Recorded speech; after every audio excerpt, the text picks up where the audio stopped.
I'm Jane Marshall, and I'm one of the grant holders on the project that developed Jest. Aphasia is a language problem that's caused by damage to the brain.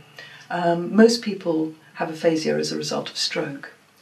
And aphasia causes damage to all aspects of language. So people who have aphasia find it difficult to talk, they find it difficult to read, to write, and also may find it difficult to understand language. Unfortunately, aphasia is common. There are about 250,000 people living with aphasia in the UK at the moment, and it can have devastating consequences for the person's life. It will affect people's relationships, their work, their leisure activities. Just about everything they do will be affected by aphasia. 3 years? Dear, oh dear. Okay. All right. 3 years. So it's a long time ago that long time that you've been living with your aphasia. Yeah. Yeah.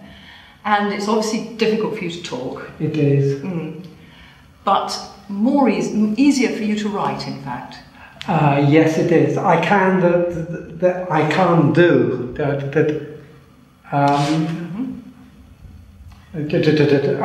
just. So you're showing me that you can read. That's right. Good.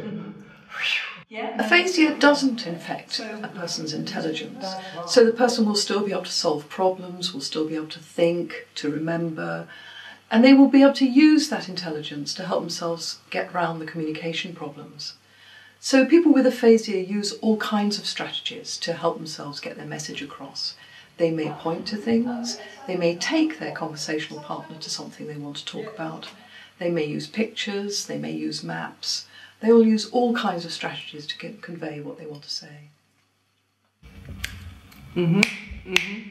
You were showing me your right arm. Yes. I think you were showing me that that's a bit weak. That's right. So it's a bit hard for you to gesture That's right. with that arm. Yes. And it looks like it's a bit easier with this arm. That's right. Yeah, because your stroke affected that That's side, right. your This, right-hand side. Yeah. And there. And that's common, isn't it, for people who've got aphasia? Absolutely. Yeah, yeah.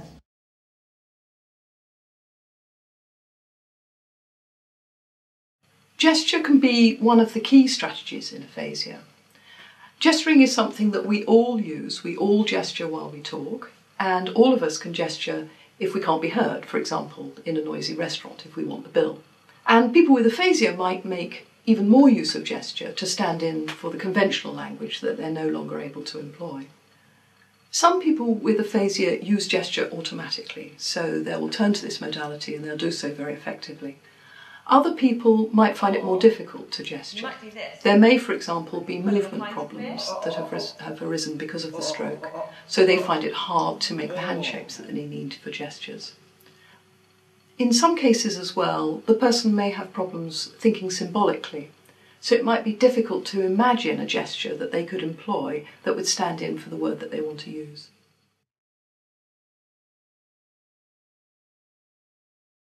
Speech and language therapy can make a huge difference for people with aphasia. It can help them to speak more effectively, it can help them to compose more grammatical language, it can help them with reading and writing. It can also help them to use strategies more effectively to get round their problems. Intensive practice in speech and language therapy is very important.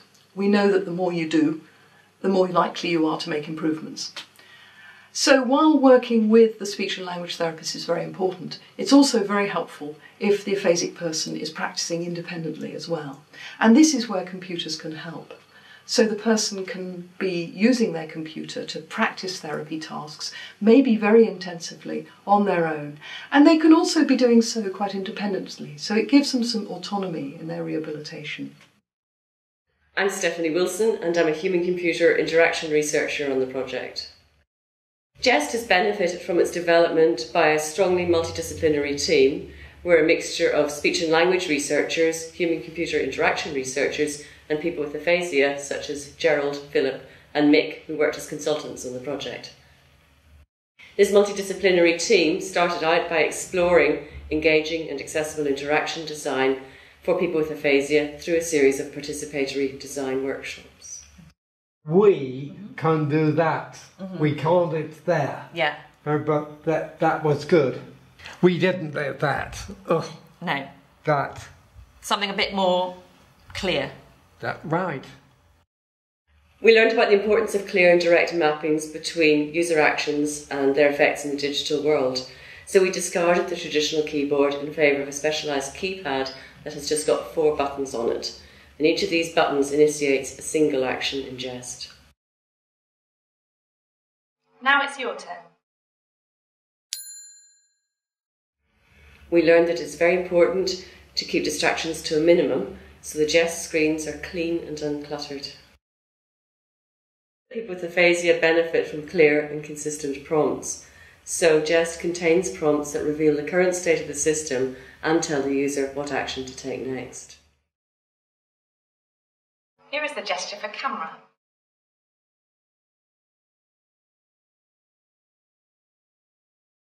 Now it's your turn. The consistency is incredibly important, so Jest has consistent screen layouts, input actions, prompts, behaviours and navigation.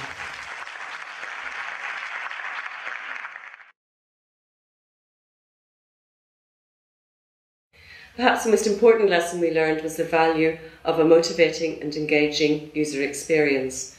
This led us to include a unique 3D world in which Jerry, an animated character, navigates environments such as a house and a park.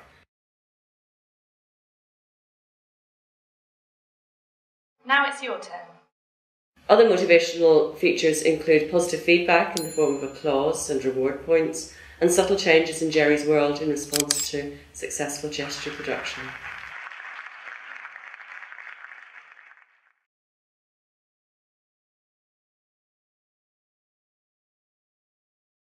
Camera.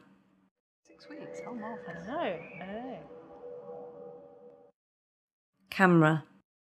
Camera. In level 3, the users will see little video clips of people employing gesture in everyday environments. And we involved our consultants with aphasia in making the clips. So the users will see people who obviously do have aphasia and people who don't have aphasia using gesture to communicate with one another. And by doing this, we're hoping to exemplify how gesture is used in everyday communication and to provide a very positive model of gesture. And we're hoping in doing this to encourage the users to generalise their gesturing skills into their everyday communication. Until Mick had the stroke, I had never heard of aphasia. I just think the person was dumb or something like that. I never realised that a stroke could cause lack of speech. The paralysation, that bit, yeah, but I never realised that it could affect your speech.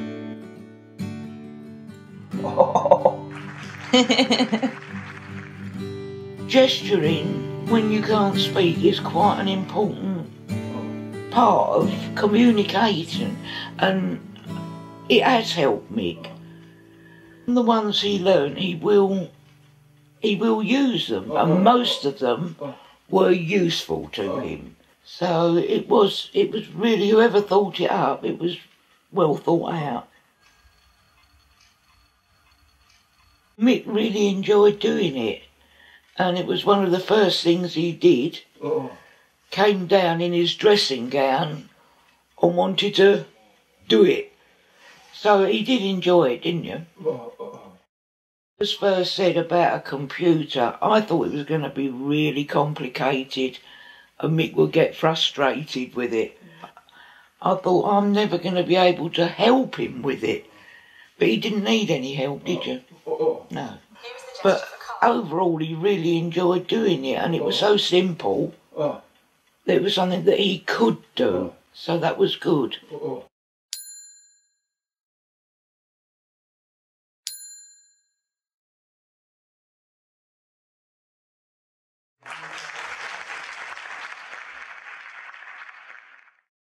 So Mick, you've just finished using the computer.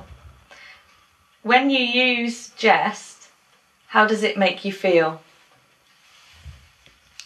I think you're telling me that you want to keep hold of it. Brilliant. 1, 2, 3, 4. 4, 5? Yes. 5? Yes. Okay. 5. So you were one of 5 people. Right. With aphasia. Right. And that's good. That was good. Oh yes, fine. Yeah. What number would you give it? On here. 1. 1. Yeah. Fantastic. Yeah. Enough people aware of what aphasia actually is. And like a lot of other things, they will tend to ignore Mick, like he doesn't have an opinion or anything. I mean, Mick is still himself, he just can't speak. And if people take time and are patient and speak clearly and slowly, you can usually get there. Yeah.